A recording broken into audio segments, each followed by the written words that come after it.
going inside the issues of our community. This is Local 12 Newsmakers. This morning I received a phone call that the DeSoto Board of Trustees in DeSoto, Texas, which is a suburb of Dallas, has announced me as their sole finalist to be the next superintendent. Good morning and welcome to Local 12 Newsmakers.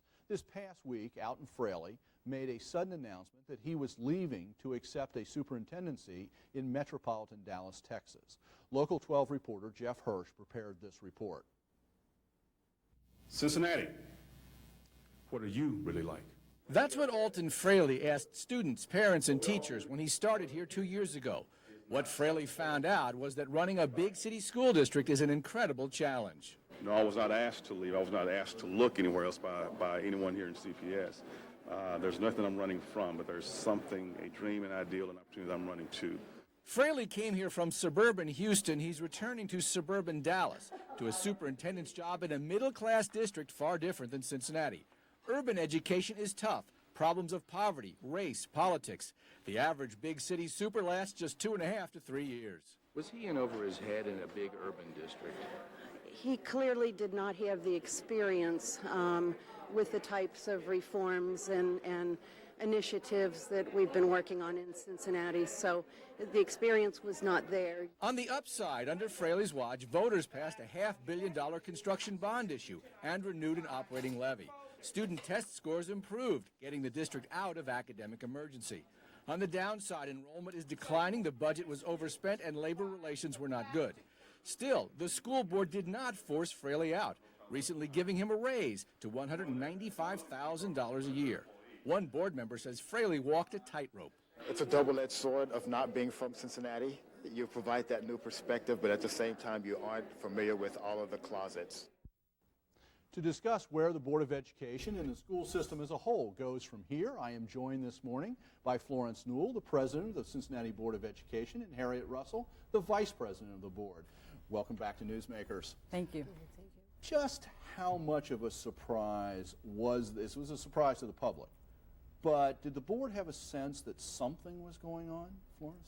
I was totally surprised. I didn't have any clues that the superintendent was really looking for employment anyplace else. And so when he called me Tuesday evening to announce that he not only had been looking but had been successful, I was totally surprised.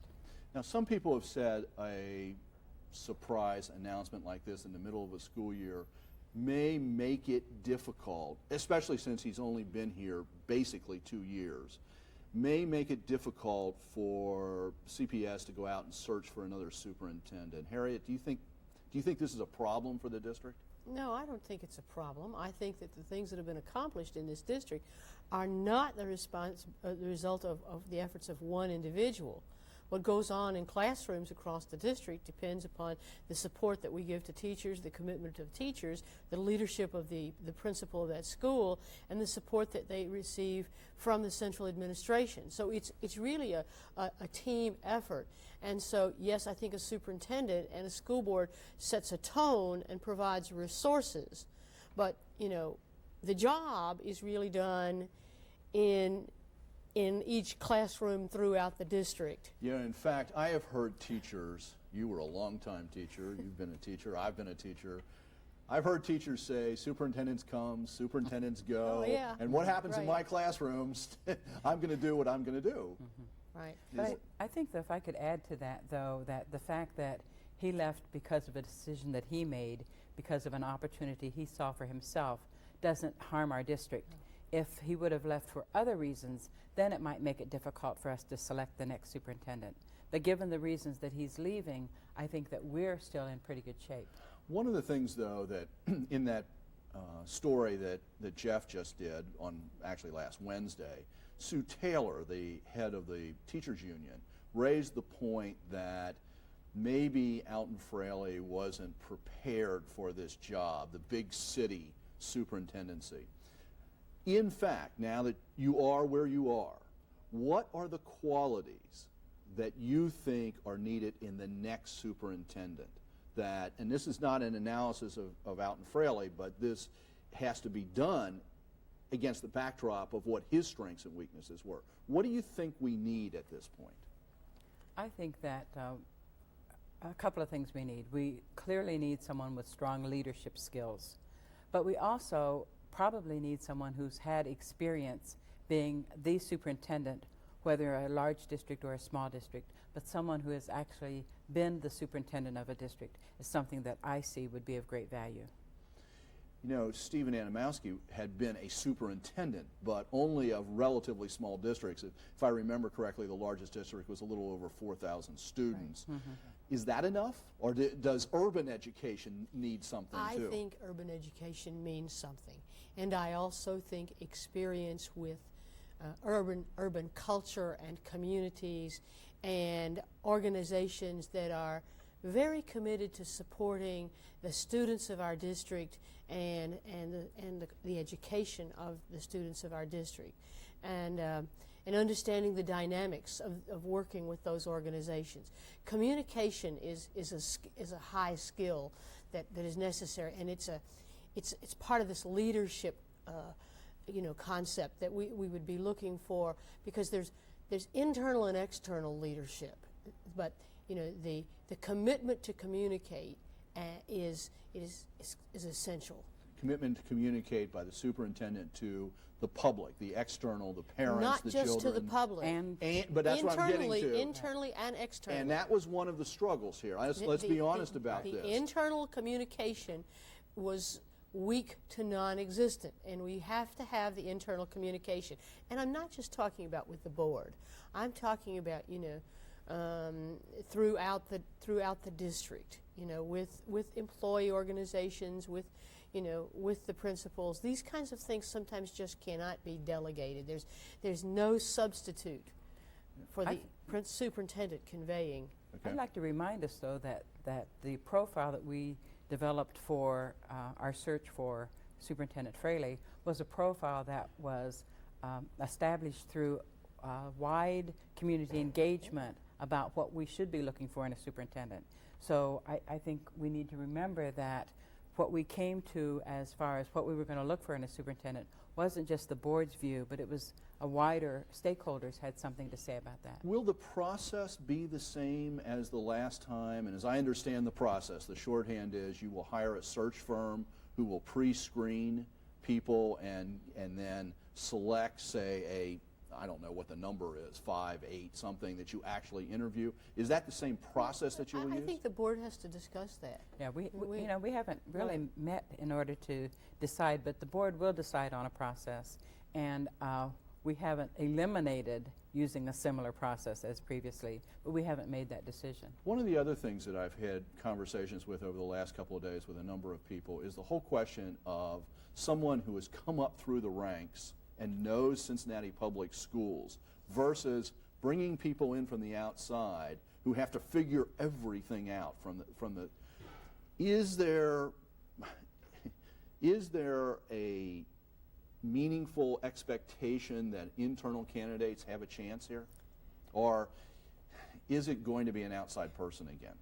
I think we have to make a decision about whether or not we want someone with experience in being the superintendent.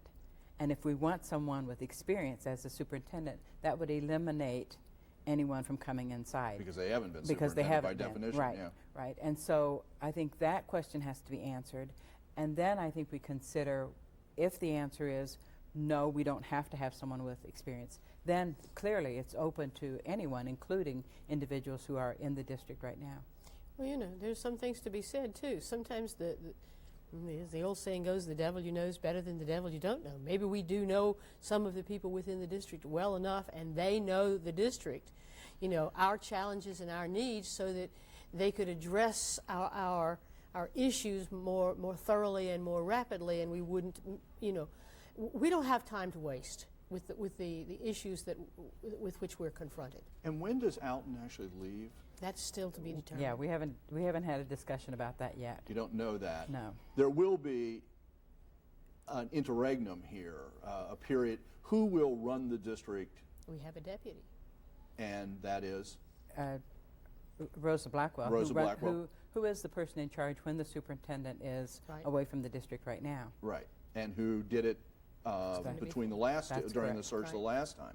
And I will just throw out, and you can't say this, but has been with the district a long time and may be a strong internal candidate. And one of the things about internal candidates, anybody who's worked for any organization for a long time has supporters and also has people who don't get. But at least even people you might disagree with at least know how to deal with you going into the situation. That's correct.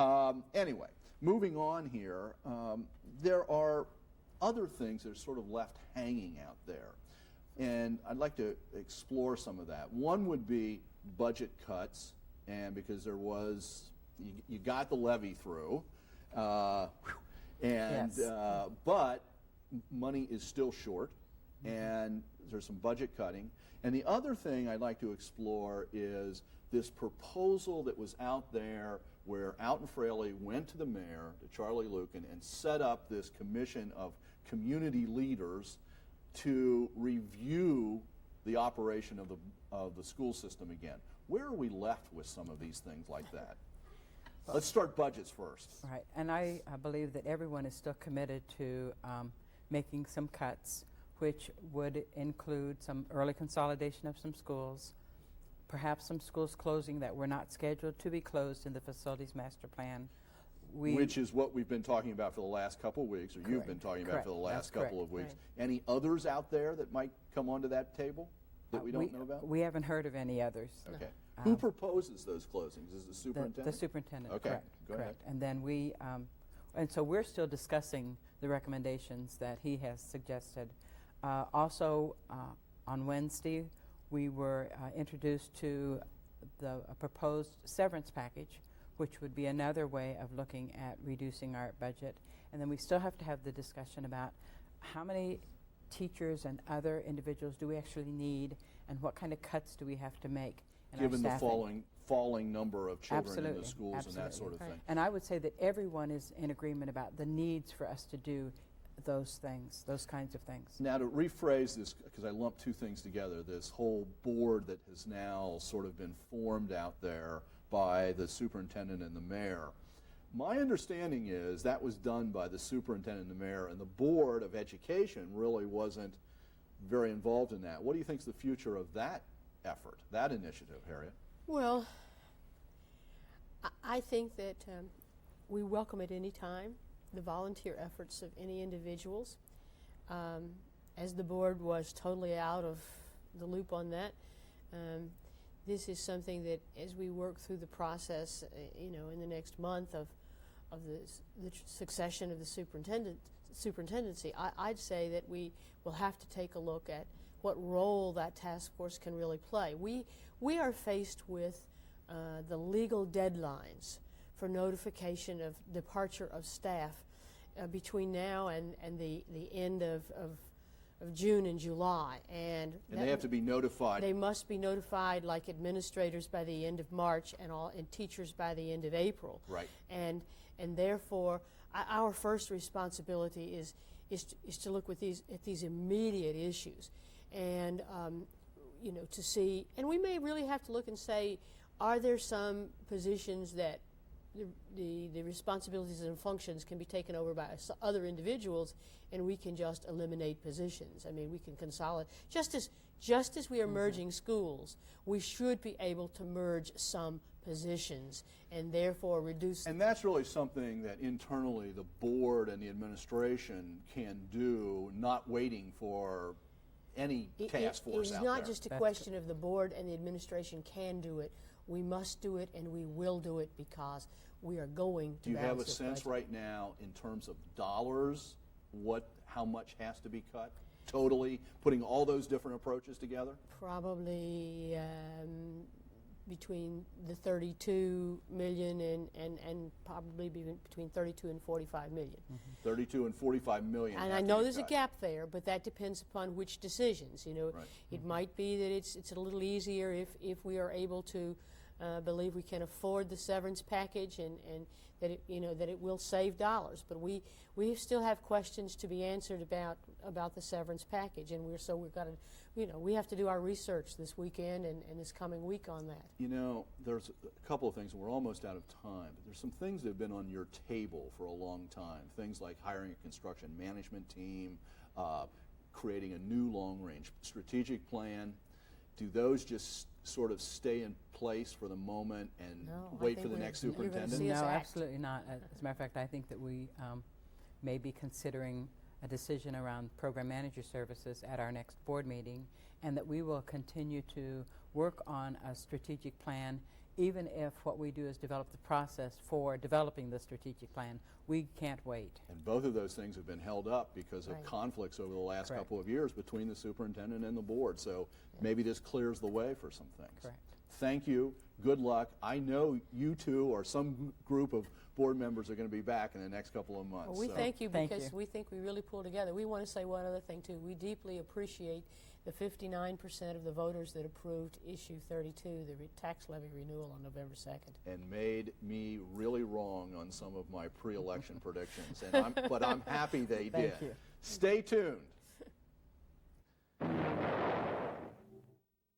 Of the attack on Pearl Harbor that rocked America. After the break, the author of a new book about the reverberations in Cincinnati.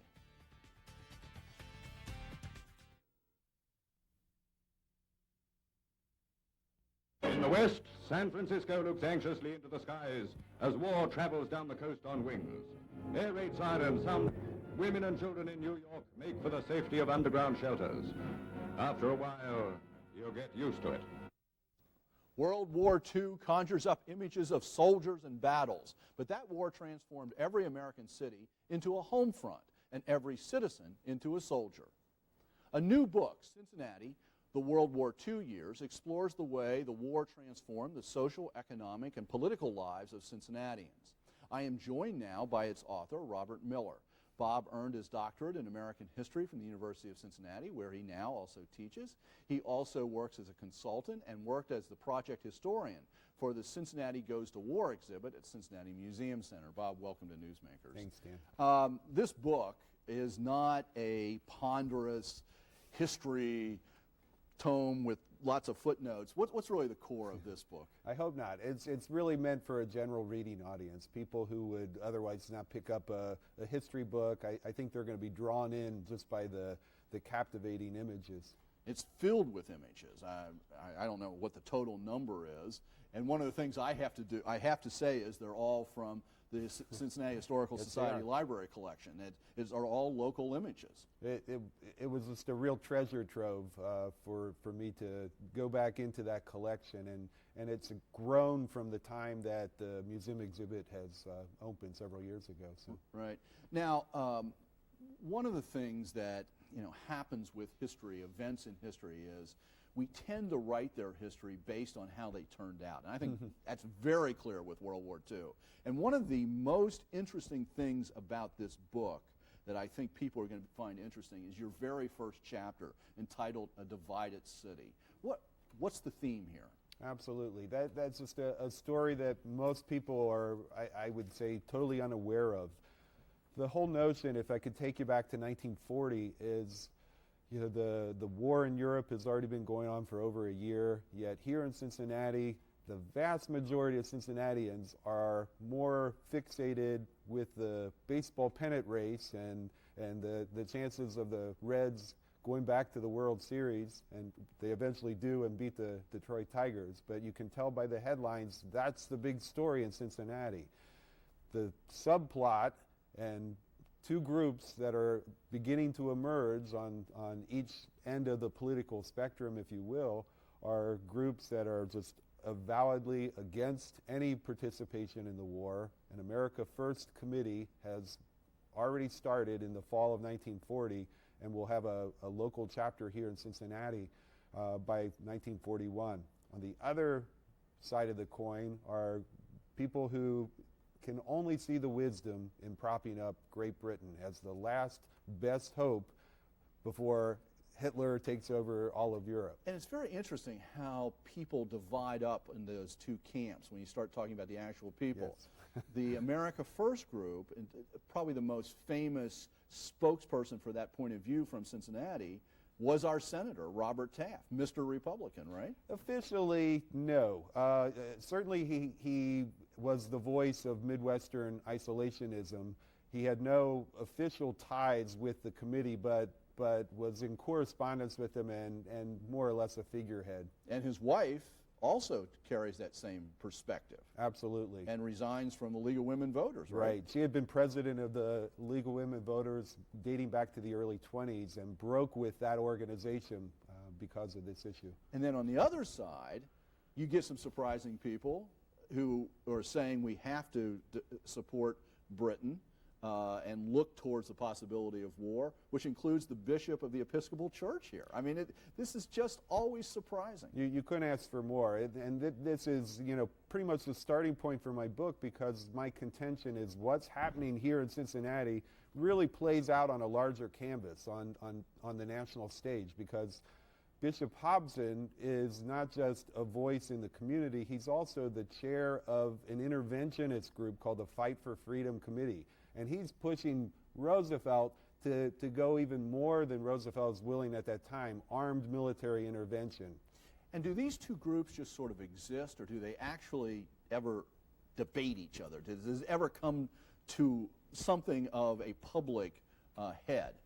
Two incidents that really draw this to a head are in the spring of 1941. This is several months before Pearl Harbor. So, the climate in Cincinnati is getting tenser and tenser. Each organization is going through petition drives to get growth in their membership.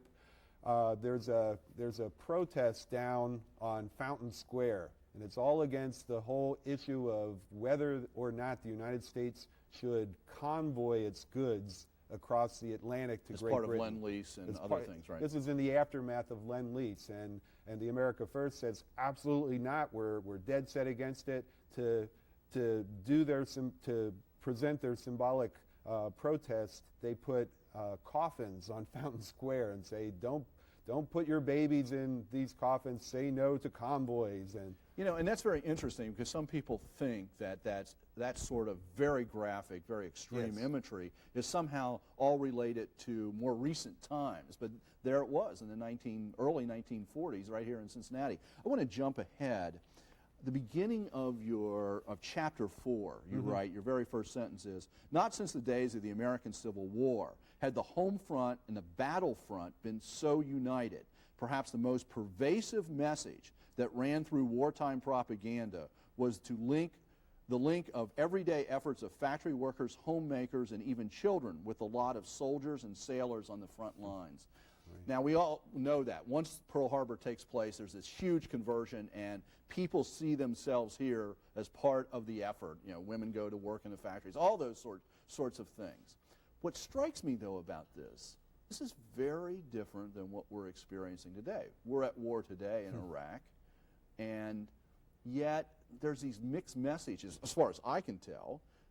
Gee, let your lives go on as if normal. We're cutting taxes, not raising taxes. We're not selling war bonds.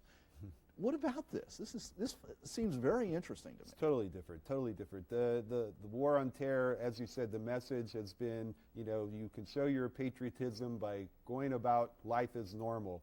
Life was anything but normal in World War II, and everyone had a sense of that, whether you were an adult, a child. You were tied in. You were tapped into this war. Once Pearl Harbor happened and it becomes America's war, everyone's involved. The federal government, to make sure of this involvement, to drive home that message, creates a federal agency known as the Office of War Information. This isn't until June of 1942. And one thing that I'm discovering when you do this sort of local-based history is that you've already got this groundswell of patriotism, So my point is that you can argue that this patriotism is being managed by bureaucrats in Washington, yet at the same time it's a bottom-up kind of phenomena, that everyone wants to be a part of it. Yeah. Well, we don't want to give away the whole book. We want people to go out and read the book, but if people are interested in hearing you talk more about this, there will be an opportunity on Tuesday, December the 7th, the anniversary. Bob will do a program and a book signing at the public library downtown, and that program begins at noon at the downtown public library. Correct. Bob, thanks for being here. Thanks for doing the book. I really do highly recommend it to people, and we'll see where we go from here. Thanks, Dan. Thank you. Thank you for making Local 12 Newsmakers a part of your Sunday morning. We close this morning with a segment from President Franklin Roosevelt's speech to Congress immediately after the Pearl Harbor attack. Have a good week. Yesterday, December 7th, 1941, a date which will live in infamy. The United States of America was suddenly and deliberately attacked by naval and air forces of the Empire of Japan. The United States was at peace with that nation.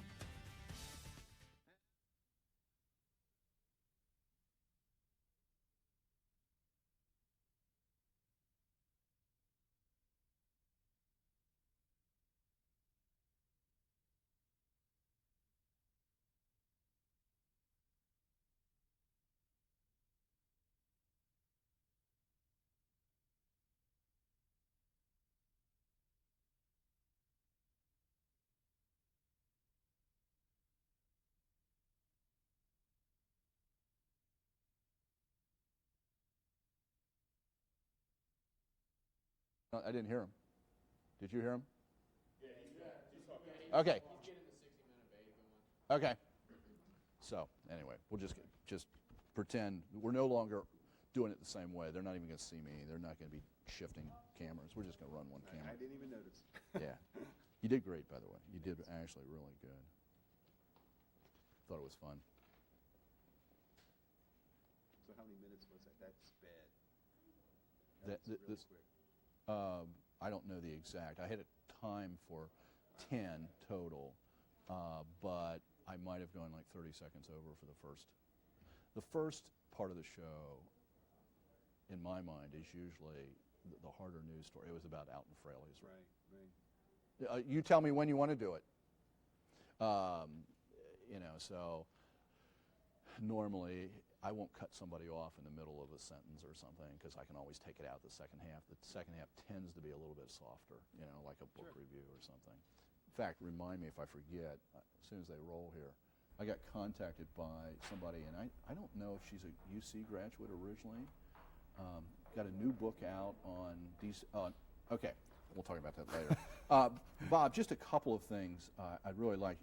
On this home front, you talk about the concept of World War II being total war and the need to involve people as volunteers. And there's a number of powerful images. And one of them that I'm thinking about is one that I wasn't familiar with was the V-Home. Yeah. What's going on here? What the V-Home program was all about was like 100% compliance. And at this point, it's being driven home by local defense councils that are community-based. So you've got air raid wardens that are basically going out in neighborhoods, and it's all volunteer, of course, asking for compliance in buying bonds. 10% of your paycheck is supposed to go every week to the purchase of war bonds. You're supposed to not spread rumors, loose lips, sink ships kind of thing. You're supposed to comply with the blackout regulations that are going on in your neighborhood. If you voluntarily say, yes, I'll do all these things in support of the war effort and conserve, donate things to scrap drives, then they'll give you this sign to put in your window. So it's a badge of honor for, people to have in their neighborhood. And is there a sense that a lot of those were distributed? Because that's just one I just never have Absolutely, picked up on. yeah. I just never have picked up on that. And then this whole thing about... It goes right along with the service star in the window or the gold star for yeah, veterans. those I'm very familiar with. Right. I just wasn't, this whole sense of civil defense preparedness. How quickly could they get that up and running? Because now we've got the different color systems and all of that. Right. But civil defense preparedness, how quickly were we able to get that up and running? And then how important was it? Well, this is what the larger answer is, this is what I call the war that never came. In November of 1941, it's interesting that it happens. At a county level, there's a Hamilton County National Defense Council. Grandiose title is chartered in November of 1941. Pearl Harbor, of course, happens, a couple weeks later, and then in Earnest, there's some efforts. One of the very first efforts is by the city manager at that time, thinking possibly about turning the partially constructed subways into bomb shelters, which never happens. But pretty much by June of 1942, the federal government realizes that the threat of an enemy attack for anywhere in the continental United States is just marginal at best. But they've got all these people that are mobilized, so they have to give them other kinds of jobs to fulfill on the home front. Because it becomes part of that getting everybody to buy in. Absolutely. You can't whip up all the support and then say, oh well, we really don't need you guys. That would be a self-defeating move on their part. And one final question. There is a photo in here that is just so much fun. The leg makeup bars. What? This is great. There's a lot of young people who would have no idea, even looking at this photo, what this is about. What's a leg makeup bar? I remember this is one of the stories that my mother told me when I was in grade school, and I guess I was exhibiting some first interest in the topic of World War II, but you could go into a department store. There's a shortage of nylon and obviously silk for being pushed towards more critical items like parachutes and silk stockings. You could go into a department store and get a black line drawn down the back of your leg so it had the appearance that you were wearing stockings. And then also some sort of darker coloring to put on your legs as well, I think, which says something about what women thought they needed to look like. He needed stockings. Right. So, okay, that's great. We're out. Wonderful. I just wanted to make maximum.